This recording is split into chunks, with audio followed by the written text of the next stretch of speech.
Ini adalah review buku di Jewel, Singapura.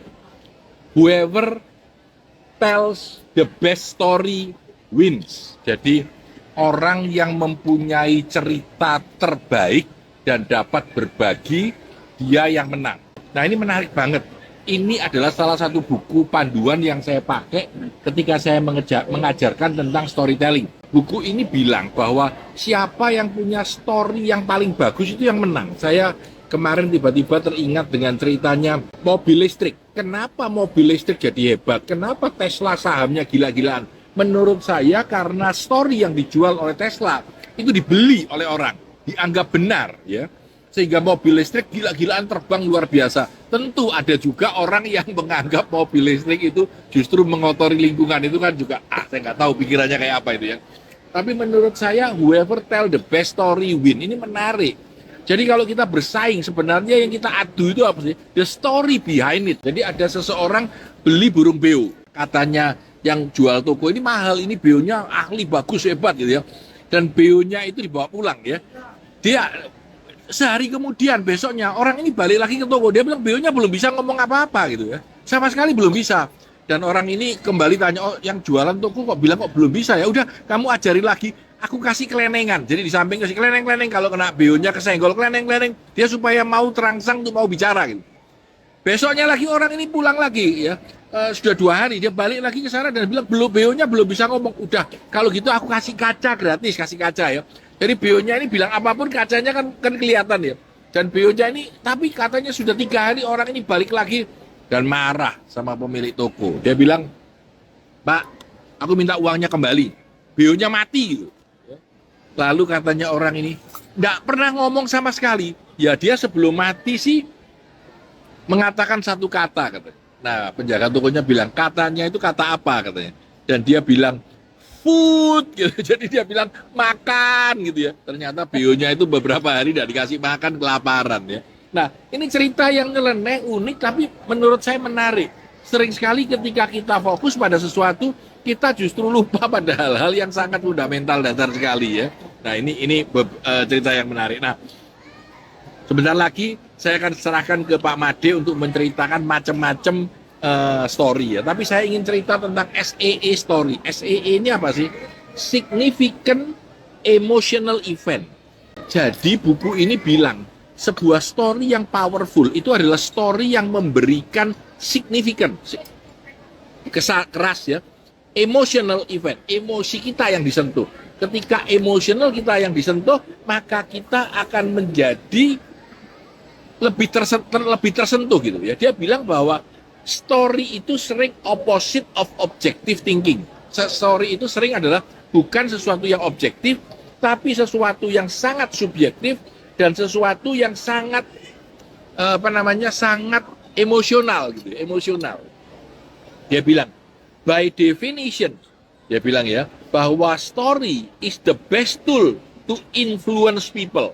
Jadi story ini adalah kekuatan terbesar untuk mempengaruhi orang ya. Dia bilang, I define, saya menentukan, story itu adalah reimagine experience. Jadi suatu pengalaman yang dia rasakan kembali ya. Dia bilang karena detailnya, karena cara menyajikannya, sehingga pendengar ini seolah-olah merasakan sesuatu yang nyata. Nah, ini yang disebut dengan story. Nah, di sini disebutkan ada beberapa tipe story yang menarik. Saya serahkan kepada Pak Made Mugu. Silakan Pak. Ya, terima kasih Pak Sam. Jadi kalau kita tahu ya, kita menyadari betul story itu sangat powerful untuk mempengaruhi orang ya. Jadi siapa yang bisa bercerita dengan baik itu yang menang gitu ya. Jadi perlu bagaimana kita memperluas ya hal-hal yang bisa kita jadikan story ya. Tapi poinnya adalah bagaimana secara signifikan apapun yang bisa menyentuh emosi secara kuat. Nah itu poinnya. Nah perlu kita melihat hal-hal apa saja yang bisa kita pakaikan sebagai story. Yang pertama itu ada namanya story tentang siapa sih saya sebetulnya. Mungkin masa kecil kita dapat nasihat dari orang tua, apa insight-nya, itu bisa kita ceritakan ya untuk mempengaruhi orang lain. Atau kejadian apapun saat Anda pertama kali kerja, apa perasaannya gitu. Sehingga orang lain juga merasakan itu. Orang pernah merasakan bagaimana pertama kali bekerja. Nah itu juga bisa dipakai sebagai bahan-bahan dari story tentang siapa saya gitu ya. Kemudian berikutnya, nah, mengapa saya ada di sini gitu. Jadi ini bisa dipakai misalnya Anda bertemu dengan seseorang atau Anda sebagai penjual ya, ketemu dengan tentu calon klien Anda. Nah, mungkin Anda bisa cerita bukan sekedar uang, tetapi bagaimana saya sebetulnya bermakna. Wah, hal-hal seperti itu juga bisa dipakai sebagai bahan story. Kemudian berikutnya adalah sesuatu yang memberi pembelajaran ya, sesuatu yang memberi pembelajaran. Nah, tentu sumber story-nya bisa fiktif. Ini paling banyak kita temukan ya. Jadi bisa sumber story yang ya fiktif ya, tidak ada sebetulnya, tetapi ada pembelajaran di situ. Seperti misalnya cerita tentang bagaimana petani yang dia itu kehilangan kudanya ya, seorang petani di mana dia memiliki sebuah kuda ya, seekor kuda sorry ya, seekor kuda bukan sebuah ya, seekor kuda yang dia pakai untuk kerja. Loh, ternyata kudanya hilang, terus tetangganya datang, waduh kasihan ya Pak petani ini ya, punya kuda satu dan hilang, bagaimana bisa hidup gitu ya. Ya dia bilang ya baik atau buruk, kasihan atau tidak itu ya enggak tahu kita katanya gitu, tapi sambil tersenyum. Nah setelah itu 1 minggu kemudian dia malah datang 4 kuda ya, karena ternyata kudanya ke hutan, kemudian datang 4 kuda liar lainnya. Tuh tetangganya datang lagi, wah ternyata Pak Tani ini beruntung sekali gitu ya, sekarang punya 5 kuda. Dia bilang loh beruntung atau tidak ya kita nggak tahu, senyum juga dia gitu ya. Akhirnya dia punya anak satu-satunya lelaki, menjinakkan 4 kuda itu ya, dan karena kuda liar terpelanting dan akhirnya cacat.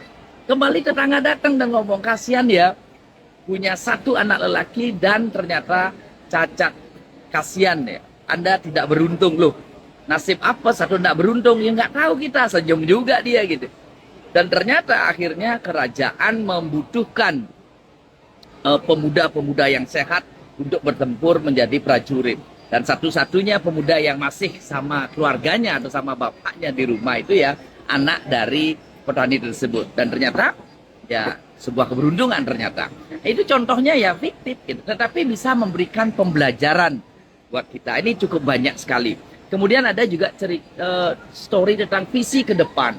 Ya ini bisa dipakai pada saat kita menghadapi kesulitan ya, dalam mencari solusi, tapi bayangan ke depan bagaimana jadinya kita jika melewati itu juga bisa dipakai menjadi sebuah story. Atau tentang bagaimana tentang integritas yang seperti itu ya, value-value dalam hidup itu bisa dipakai sebagai story. Itu kira-kira yang bisa saya tangkap di sini. Saya kembalikan kepada Pak Radi. Silakan Pak. Ya, teman-teman kalau dengar ceritanya kuda tadi, ternyata memang ada di buku ini. Pak Made tidak tahu ya, dia tadi lihat, dia bilang Sai Ong Sema An Zi Fei Fu. Sai Ong kehilangan kuda, mungkin itu bukan sesuatu yang buruk. Nah, teman-teman sekalian, ketika kita bercerita, itu biasanya ketika kita pernah sukses besar, ya. A time when you shine, ketika aku sukses besar, penjualanku naik 125% gitu ya. Lalu aku menjadi sukses besar, itu satu. Yang kedua, justru ketika kita super gagal, ketika kita mengalami kegagalan, itu menjadi cerita yang menarik juga, ya. Atau ketika kita mendapatkan seorang mentor, kita belajar dari mentor itu dan kita menjadi maju. Atau kita dapat dari buku, dari cerita, dari event, dari sejarah, dari pengalaman, itu juga bisa. Atau dari orang lain yang bercerita pada Anda. Kalau Anda lihat, hampir semua yang dijual oleh orang, mulai dari destination, seperti tempat ini ya, namanya Jewel ya. Jewel ini tengahnya air terjun gitu, yang dijual apa? Ide air terjun dari 40 meter jatuh ke bawah, membuat suasananya menjadi menarik, dan semuanya berjalan di situ, yang disponsori oleh HSBC ya. Ini menurut saya juga menarik. Sebetulnya apapun di dalam kehidupan kita, salah satu hal yang paling penting dijual itu apa? The story behind it gitu ya. Nah, di sini ada banyak story-story dan banyak contoh-contoh dan banyak sekali penjelasan-penjelasan tentang bagaimana kita mempunyai story. Nah, ini cerita dia bilang ya. Ada seorang wanita di grocery, di supermarket gitu ya. Ketika dia sedang melihat itu, kasihan karena pelayannya itu keringatan, jalan mukanya kusut banget ya, kusut banget gitu. Terus perempuan ini kasihan melihat yang tukang apa bagian grocery itu, sudah bilang sama dia. Dia bilang, kalungmu bagus ya, salibnya gitu. Ya. Dan dia bilang, iya dikasih mamiku. Terus dia sendiri orang ini menunjukkan, aku punya yang sama loh. Aku juga dikasih sama mamiku. Dia bilang gitu ya. Dan ini sudah sekarang nggak ada, ini sudah cerita 30 tahun lalu. Dan kedua wanita ini saling mandang, lalu tersenyum dan ketawa dia bilang. Nah, menariknya adalah ini sebuah sentuhan cerita sederhana banget. Kita punya kalung yang sama, tapi di situ timbullah koneksi manusiawinya.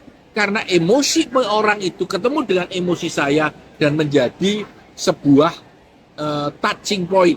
Ya. Jadi ini dia bilang, two humans take the opportunity to connect and feel human again, menjadi manusiawi. Menurut saya menarik, walaupun cerita itu sebenarnya sangat simpel banget ya. Nah, satu lagi, dia bilang sensory detail. Sensory itu adalah bau, rasa ya. Ketika kita bercerita, kita bilang, aduh rasanya pedes banget. Itu sebetulnya menambahkan sensori. Atau ada lihat pemandangannya indah banget. Itulah satu yang dilihat ya. Itu juga memperkuat. Jadi sensori itu akan menjadi powerful ketika sensori dipakai untuk memperkaya story ya.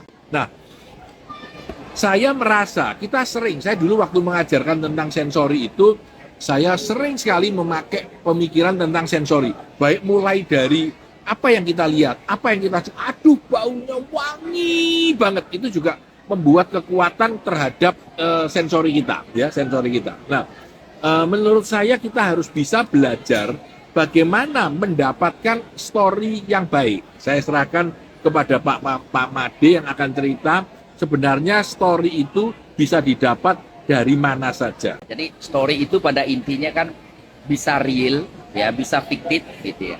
Nah, jadi kalau bicara tentang real, ya kita bisa meminjam dari pengalaman orang lain. Jadi borrowing jenis apapun ya tentang kesuksesan ya. Intinya adalah bagaimana bisa menyentuh emosi itu kira-kira ya. Intinya bagaimana bisa menyentuh emosi ya.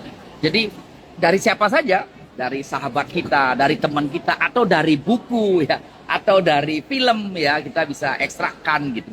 Dari cerita sahabat yang berhasil, apa saja sebetulnya bisa menjadi bahan dari story kita gitu ya. Tapi pada intinya adalah bagaimana itu yang perlu diingat adalah signifikan emotional event. Jadi segala sesuatu yang sangat menyentuh emosi. Apa saat dia sedih, saat dia sangat suka, saat dia merasa sangat sukses, itu bisa kita pakai sebagai bahan-bahan dari story. Yang jelas pesannya harus kuat dan menyentuh emosi sehingga melekat, sehingga orang lain itu bisa melakukan apa yang kita inginkan. Saya kira itu Pak San. Oke, saya ini kebetulan baca ini cerita tentang Dove. Jadi Dove, sabun Dove ya, itu melakukan riset. Dia bilang ternyata wanita yang merasa dirinya sangat cantik dan elok itu cuma 2%. Kebanyakan wanita merasa dirinya kurang, entah kurang cantik, kurang manis, kurang merah bibirnya, mukanya kurang apa, kurang terus ya. Apalagi yang sudah tua, di atas 40-50 tahun, selalu merasa dirinya jelek. Nah, Dove melaunching iklan dengan mengatakan bahwa inilah the real beauty. Jadi gambarannya iklannya yang dipakai itu wanita yang tua, gendut gitu ya. Terus ada orang yang sudah berkeriput. Dia bilang inilah the real beauty. Dan banggalah dengan itu. Bahkan orang bilang katanya ada kerut mukanya ini, dia bilang ini 50 years in the making. 50 tahun bikinnya gitu. Nah, ini menarik. Jadi Dove ini ingin meng-create sebuah story bahwa orang tuh tidak perlu harus yang seelok bintang film ataupun seelok penyanyi ya, tetapi yang penting adalah merasa dirinya cantik. Dan ini dilaunchingkan menjadi produk yang sangat sukses ya. Dia bilang bahwa kita kadang-kadang meng-create story yang bagus itu akan membuat produk kita jadi powerful, akan membuat bisnis kita menjadi lebih baik. Ini menurut saya sebuah pemahaman yang menarik, bahwa di dalam marketing ataupun di dalam bisnis atau di dalam apapun kita bisa menggunakan story sebagai sebuah tools untuk mempertajam bisnis kita dan mempengaruhi orang lain. Teman-teman sekalian, saya kira itu aja ya. Whoever tells the best story wins. Siapapun yang menceritakan mempunyai cerita yang terbaik akan menang. Terima kasih sudah mendengarkan kita. Salam sukses untuk kita semua.